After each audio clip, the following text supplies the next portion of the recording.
One, two, set. Merhaba arkadaşlar. Yeni reaction videomuza hoş geldiniz. Bugün isim söylemiyorum. Beni bekletme ismini söyleyeceğim diye. İzleyenlerimiz artık isimlerimizi biliyordur. Doğru, kanalımızda da yazıyor zaten. Ben Ümit. Ben Zeynep. Yine bir BTS gününden hepinize çok selamlar diyerekten şimdi şarkıyı senden öğreneyim. Evet. BTS Magic Shop. Magic Shop. Şarkıyı biliyorum sanki. Magic Shop. Magic. Hiç öyle bir şey değil. O kendi şapka. Biliyorum. Kim söylüyordu ya? 50 Cent galiba. Büyük güzel benim. Sanki. Kendi. Öyleydi ama bu Bilmiyorum, şaka yaptım. daha romantik bir şey. Armilere yazılmış bir. Animasyon mu klip? Bu klip değil, klibi yok pardon. Şarkı sözlerini dinleyeceğiz, klibi yok. Hadi bakalım. Sonra canlısında bol bol Anladığım durdurabilirsin. kadarıyla anlam yüklü bir şarkı. O zaman sen böyle bir şeyi benim önüme çıkarttığın için. Haydi Evet, bakalım. başlıyoruz. 망설인다는 걸 알아 진심을 말해줘 결국 다 흉터들로 돌아오니까 힘을 내란 뻔한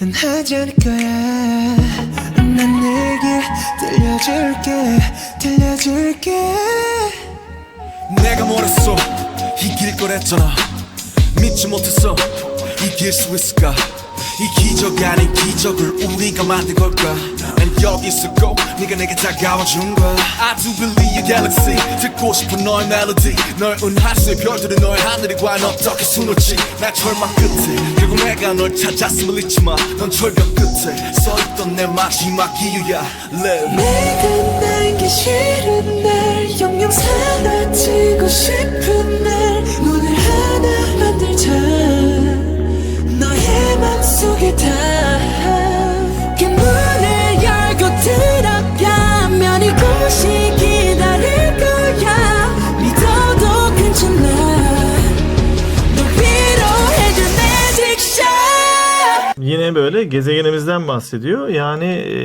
yine bir sevgili değil de Armilere Dedim ya, yazılan şey. Hani o hep bir bizim kendi gezegenimiz teması değil mi bu? Evet, tamam, evet. Tamam, anladım. Yok, başta söylemiştim zaten de. Ha, o öyle yüzden mi? Çok duymadın dikkat mı? etmemişim. Yok direkt Armilere yönelik. Cin'in sesi çok güzel girdi arada. Onu da hemen Ben belirterek çok devam seviyorum ediyorum. gerçekten bu şarkıyı ya.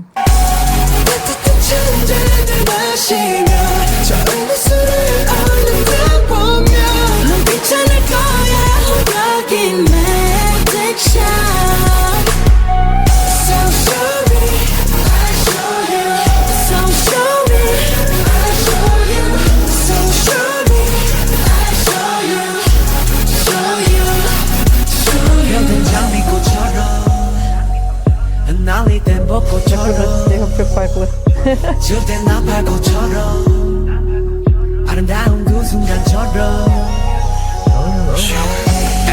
항상 최고가 되고 싶어 그래서 조급해 오늘 저조 있어 남들과 비교 일상이 돼버리고 목이었던 내 욕심은 대려 나 억제고 또 목줄이 됐어 그런데 말야 돌이켜보니 사실은 말야 나 최고가 되고 싶었던 것이 아닌 것만 같아 위로와 감동이 되고 싶었었던 나 그대의 슬픔 아픔 걷어가고 싶은 나 내가 날기 싫은 날 영영 사라지고 싶은 날 문을 하나 만들자 너의 맘속에 닿그 문을 열고 들어가면 이곳이 기다릴 거야 믿어도 괜찮아 널 위로해줄 magic shop 따뜻한 천자들 마시며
sözleri tabii ki güzel ama şurası çok güzel.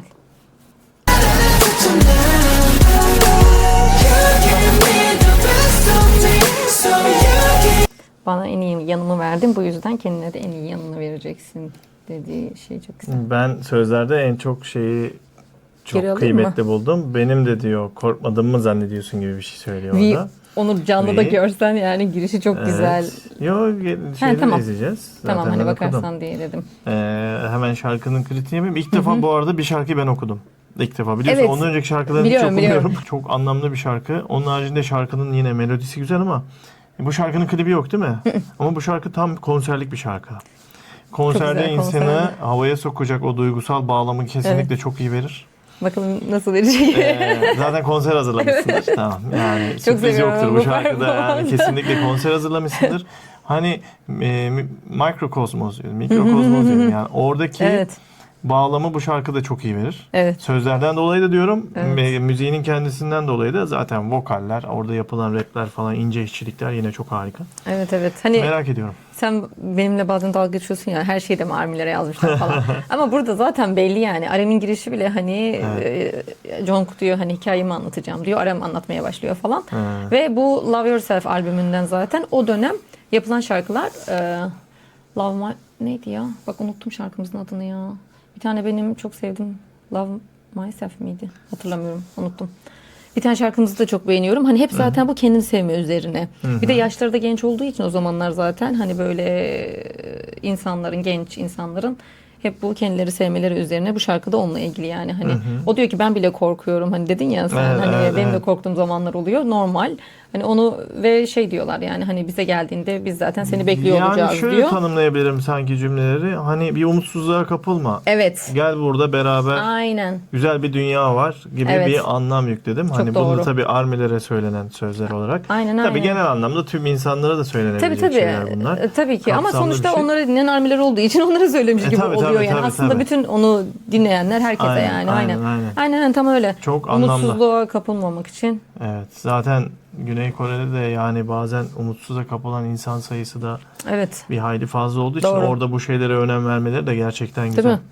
Ya bizim ülkemizde de var gerçi artık öyle hani Doğru. umutsuz insanlar ama tabii Ama müzik aracılığıyla bunu müzik iletmeleri aracıyla çok tabii, güzel tabii, bence. Tabii. Müzik insanları bazen bir arada da tutabilen bir şey. Evet, hani insanların umutsuzluğa düştüğü Evet. fark etmiyor hangi müzik tarzı olursa olsun. Böyle Evet. sözleri belki küçücük bir şey umut Evet. olabiliyor yani. Çok güzel bir şey bence de. Haydi bakalım. Başlatıyorum. ああ、もっと雨の声聞きたいな。 Çikitayna. はい、行きましょう。そうしもっと大きく。 Sesini biraz açacağım. Nasıl tiz verdi? Ay şov ya.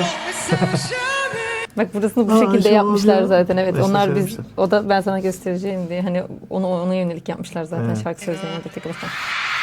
はい、行きましょう。そうしもっと大きく。そうし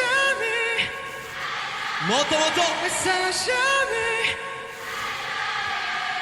Show you. Ses rengi çok harika ya. Okay, Okay, let's get get it. it.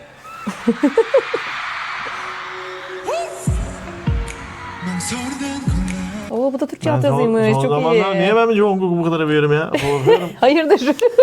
Vi. Senden vazgeçmem Vi. Dur bir gelecek şimdi. Vi geliyor zaten.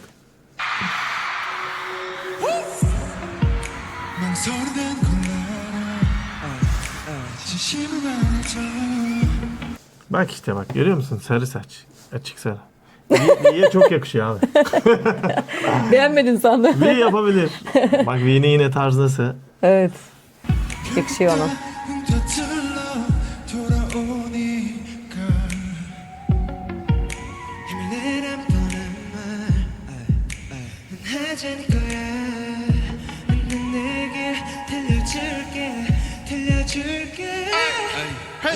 내가 멋있어 이길 거랬잖아 잊지 못했어 이길 수 있을까 이 기적이 아닌 기적을 우리가 만든 걸까 난 여기 있어도 네가 내게 다가온 친구야 I do believe galaxy 뛰고 싶어 너의 멜로디 너는 하새벽은 너의 하늘과 너 턱수로지 난 설마 끝이 내가 널 찾았으면 잊지마 넌 철벽 끝이 서있던 내맘 Alışılmış RM rapi. Artık bu tarz şeyleri ben gördükçe bunlar RM'e çok kolay gelen işler. Ya Diyorum. böyle konuşuyormuş gibi. Bunu şey olarak söylüyorum. Yani bir rapper'ın onun kendi rapper'lığından bahsedeyim.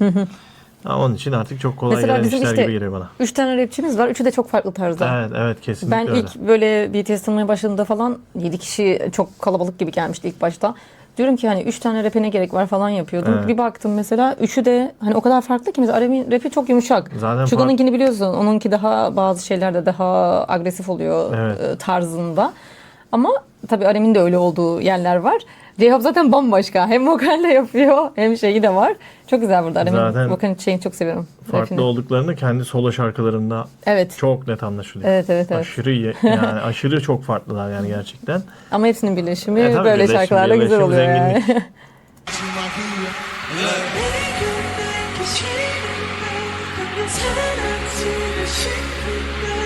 Tam cimrilik şarkılar işte benim için. Öpücük atayım.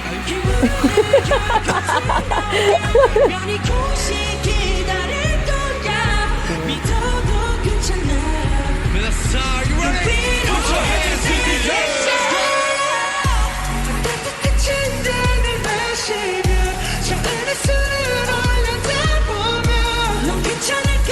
Tam bu bölümde arkada giren bir müzik var. Bir şarkıya inanılmaz benzetiyorum ama hiç Şu aklıma gelmiyor. tıt tıt tıt Söyleyeceğim tıt. de. Ya Çok şey arkadan- söylemedim de bir tane müzik var. Hı hı. Onu mu dedin?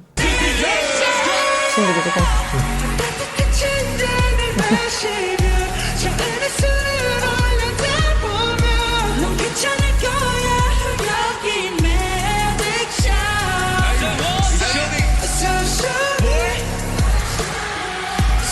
Sadece yeri söylüyor. Güzel görüntü.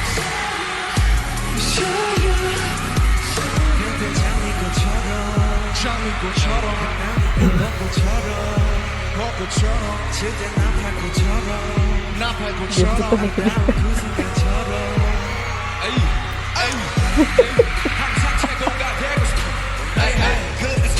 Artı 18.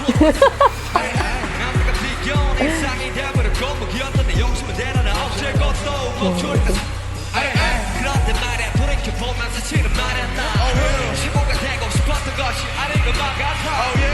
Çok dürüstçe değil mi o söylediği şeyler? Suga'nın söylediği Evet. şeyler çok güzel. Çok Onun güzel, söylediği partıda. Evet. Ben konserleri izleyince konserleri kesemiyorum, durduramıyorum.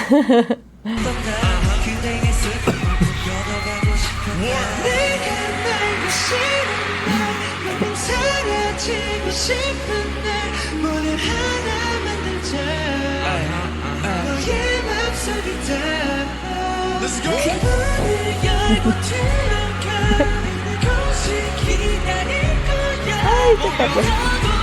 Bu arada atmosfer çok iyi ya. Değil mi Binlerce ya? kişi var orada yani mükemmel. Sadece sanki dünyada Amaç orası BTS'i onlar varmış dinlemek. gibi yani. Evet.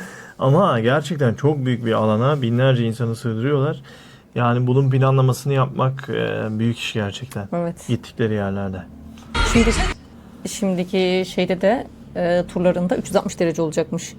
İlk defa Ortada, öyle o zaman yapacaklar. her yere dönecekler Normalde muhtemelen. şeyin şu ekranın arka tarafında olmuyor hayranlar. Anladım. Ona göre bilet sayısı daha az oluyor tabii Evet, ki mesela. evet. Şimdi 360 derece O olacakmış. zaman Bakalım. gösterilerini muhtemelen Ona 360 göre derece ayarlamaları lazım. yapacaklar. Daha Evet, zor yani. ayarlayacaklar. Bilmiyorum nasıl olacak.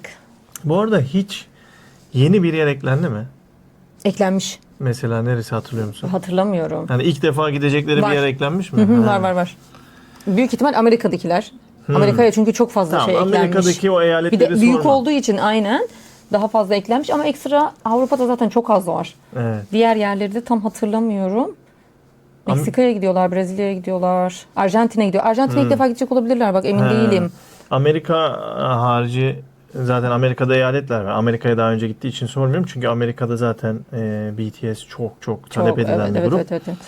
Evet. K-pop da Valla- özelde Amerika'da çok talep Aynen edilen sadece bir BTS değil. Aynen. müzik endüstrisi. Ama onun haricinde böyle spesifik bir ülke var mı? Onu merak Çok ettim. net hatırlamıyorum. Arjantin Valla mi Türkiye belki? yok diye. Arjantin'e gidiyorlar ama değil mi? Evet. Türkiye yok diye çok bakmadım detaylı. Türkiye yok. Yani üzüldük. Gözlerim İstanbul'u aradı. Ha, Türkiye ancak teselli çikolata var.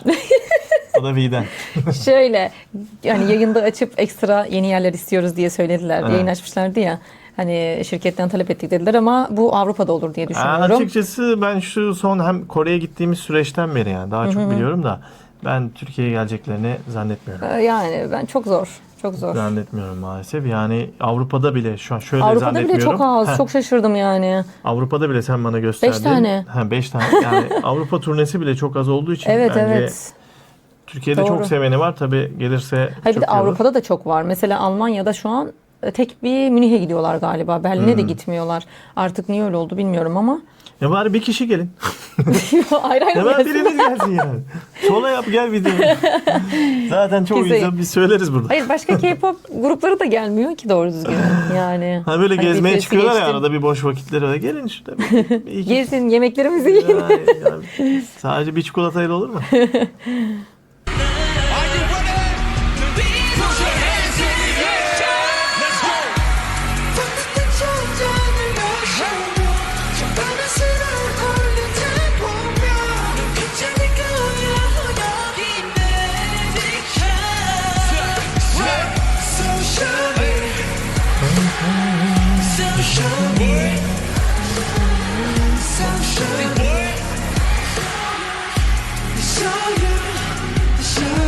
Öpücük yok mu?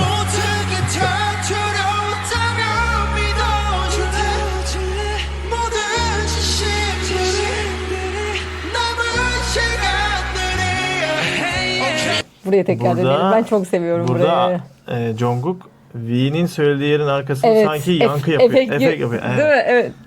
Ben de çok beğeniyorum bence orayı. bana öyle Ve geldi. bu şeyde yok. Normal dinlediğimiz şarkıda yok. Yok değil mi? Ben hep burası aklıma geliyor. Bu arada- Normal dinlediğinde yok. Şu an ben konserle az önce dinlediğim şarkı tamamıyla aynı değil zaten. Ya arka plandaki o müzik sesini biraz daha kısmışlar. Canlı ses burada daha çok ön plana Evet. çıksın diye. Değil mi? Bayağı önde. Oradakinden çok daha ya biraz farklı geliyor bana. Senin dediğin de yoksa zaten Yok yok bu farklılaştırmışlar. Jungkook'un arkadaki şeyleri normalde yok. Ben dinlerken hep o varmış gibi hissediyorum. Arkada sanki Gelmiyor. V'nin sesini ikinciye tekrar Evet. edermiş gibi bir Evet, evet. dediğin gibi tamamlıyor orayı. Aynen.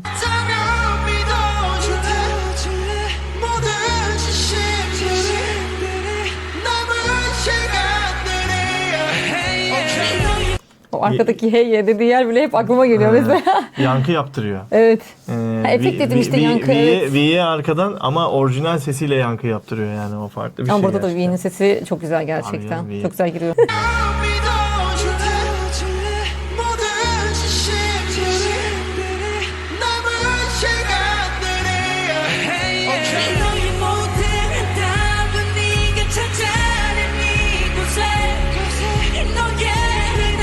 Burada da söylüyor bak sen.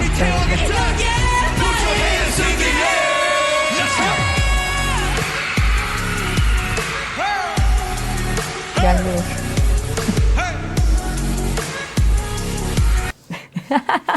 İşte mi ya böyle konserleri görüyorum ya. Hani bunlar hazırlanıyorlar bir sürü dans, koreografi yapıyorlar. Ama bir şey söyleyeyim mi?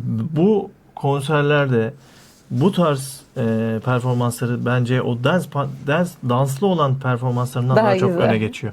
Daha samimi geliyor. Çünkü karşılıklı... Şarkı da duygusal olduğu için evet. Evet. Mesela sözünü kestim bir şey söyleyecektin ama Mikrokosmos'u izlemiştik ya. Evet. Mesela onda böyle de değil direkt hayranlara bakarak söylüyorlardı mesela. O kadar hani karşılıklı göz teması, hatta V'de bunu çok dikkat ediyorum mesela.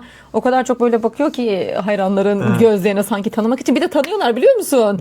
Diyor ki sen dün de gelmiştin diyor. Hadi ya, tamam. Evet.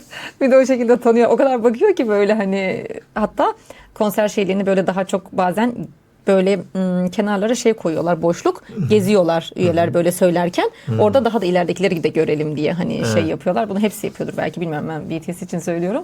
Yani böyle değer verdiklerini hissediyorsun yani şey olarak. Dediğin gibi dans performans odaklı oluyor. Tabii ki hayranlar onu da seviyor görsel olarak. Genelde şey başlıyor dediğin gibi, zaten o performansla başlıyor konser.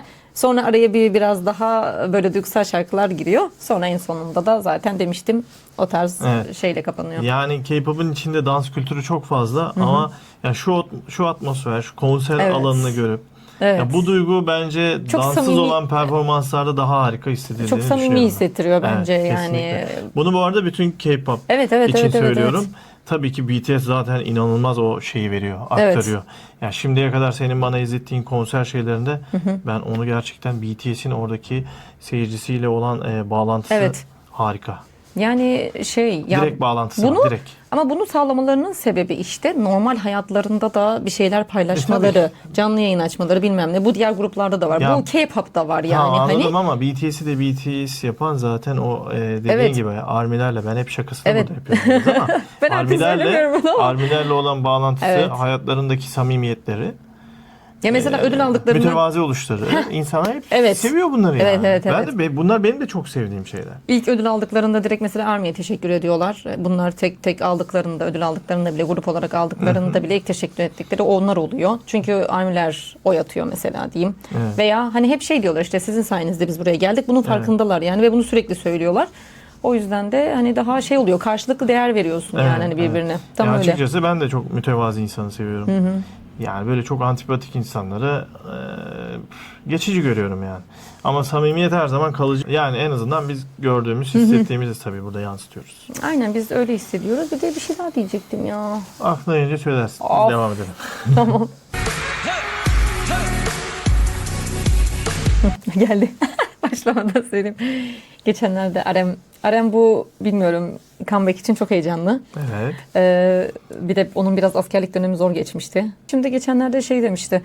Bu hani biz onları değiştik mi? Onlar değişti mi? Acaba hayranlarımız hala kaldı mı diye merak ediyorlar. Bu comeback önemli yani. Kaç sene geçmiş çünkü aradan. Hani önceden çok popüler bir dönemde askere gittiler çünkü. Hani daha fazla açılabilecekken tam orada oldu. Şu an hani onlar da bizim gidebileceğimizi düşünüyorlar. Biz de onlar acaba bırakacak mı korkusu oluyor. Yok canım. Karşılıklı hani bu onun olduğunu söylemişti daha geçen Ya ben de. şimdi kendimizden örnek vereyim. Türk popundan. Bizim için Tarkan, Türkiye'nin megastarı. Tarkan bir efsane. Evet. Tarkan benim için 10 yıl önce de 15 yıl önce de efsaneydi. Bugün hala efsane. Bugün çıktığı zaman aynı özlem, aynı hasretle dinliyorum Tarkan'ı. Evet. BTS'te de öyle bir değişiklik asla olmaz yani. Yani yok işte hani Ama tabii bunu dile getirmiş olabilir mi? Evet hani o korku hani ikimizde de var yani o açıdan bile güzel karşılıklı olması yani. Bir tereddüt etmiş. Ama öyle bir şey asla olmaz yani. Daha da kalabalıklaştı. You give me the best of me, so you give you the best of you. 내 찾아냈잖아,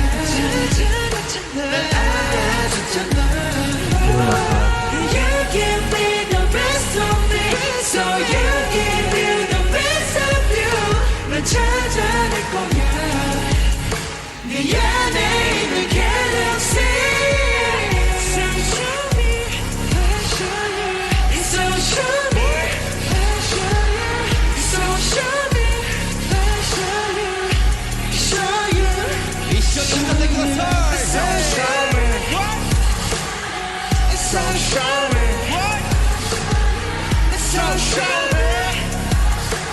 Nice. Show you. Böyle bittiğini düşünsene. Bu da aslında bak 360 derece gibi. Yok Biraz. arka taraf yok. Ha, yok mu? Tamam. Şu tabelanın ekranın arka tarafı yok. Sonda hep böyle beraber söylediler ya. Aslında bu hem özel hem de güzel bir şey oluyor. Beraber söyledikleri zaman. Hatta ben bazen hani diğer Gruplar. reaction videomda da bazen özellikle Stray Kids'in bazı şarkılarını söylemiştim. Vokal ağırlıklı söyledikleri zaman yine BTS de öyle yani bir rengin tonları gibi hepsi çok ufak farklılıklarla şarkı söylüyorlar. Sesleri öyle geliyor. Böyle topluca söylediklerinde de çok güzel bir işte şarkının tarzıyla alakalı Evet. Herhalde. Tabii, Gerçekten tabii, değil mi? tabii. Ona göre yapıyorlar yani. V'nin sesi normalde kalın da olabiliyor. Evet. Rap şarkısında daha kalın söylüyor. Burada daha ince söylüyor diğerlerine ayak uydurarak. haliyle vokallikleri aynen. diyelim. Sadece vokaller değil hepsinin vokallikleri. Vokal zaten demek ki böyle oluyor yani. Her şeyi yapıyorlar yani. Hani güzel oluyor. Bilmiyorum ben bu şarkıyı çok seviyorum yani. Evet çok güzel şarkı. Elektriği güzel, iletişimi güzel. Evet. Anlamı da gayet güzelmiş. İlk defa bir anlamlı şarkı okudum ben de. Yani okuyarak ilk defa anlamlı. Aynen birkaç tane tabii birkaç tane demeyeyim. Çok daha fazla bu tarz şarkılarımız var. Klibi olmayıp böyle olan. Öyle. İşte bu ikinci. İlkinde de Mikrokosmos'ta da ben aynı şeyi doğru. hissetmiştim. O da ikinci klibi benim yoktu. için. Evet. Aynen. Comeback yine ne diyorsun? Duygusal ağırlıklı mı? Yani öyle hissediyorum. Arirang'dan dolayı. Arirang. Arirang'dan dolayı pardon. Arirang. Arirang diye bir işte eski bir Kore şeyi var. Onu söylemişler zaten. Ha, Türkü mü diyeyim yani. bakalım. Bence yine karışık olur ya. Eşit Tabii ki. ağırlıklarla Tabii ki karışık olur. duygusal ve hareketli. Ama böyle Çünkü BTS dans etmeden olmaz. Tabii. Galiba 3 tane performans şarkımız var demişlerdi. Evet. Acaba içinde şey olacak mı onu merak ediyorum. Hepsi 7 üyenin de olduğu BTS olarak mı olacak? Yoksa unitler oluyor normalde. Mesela rap line ayrı söylüyor. Vokal ayrı söylüyor. Hani 14 şarkının hepsi de BTS olarak değildir diye düşünüyorum. Evet. Arada ikili üçlü gruplar olur diye Ama düşünüyorum. sen biraz daha şey demiştin bana. Kore kültürüne biraz daha dönüş ağırlıklı bir albüm olacak demiştin. Evet öyle Onun söyledi. için de ben ayrıca merak ediyorum. Şu an nasıl çıkacak bakalım. Aynen ben de. Belki ezgileri, müzikleri öyledir Evet, yani. Hani evet, farklılık olabilir. merakla bekliyoruz, az kaldı. Evet, bugünlük de Bu kadar. bu kadar. Diğer videomuzda görüşürüz. Kendinize iyi bakın.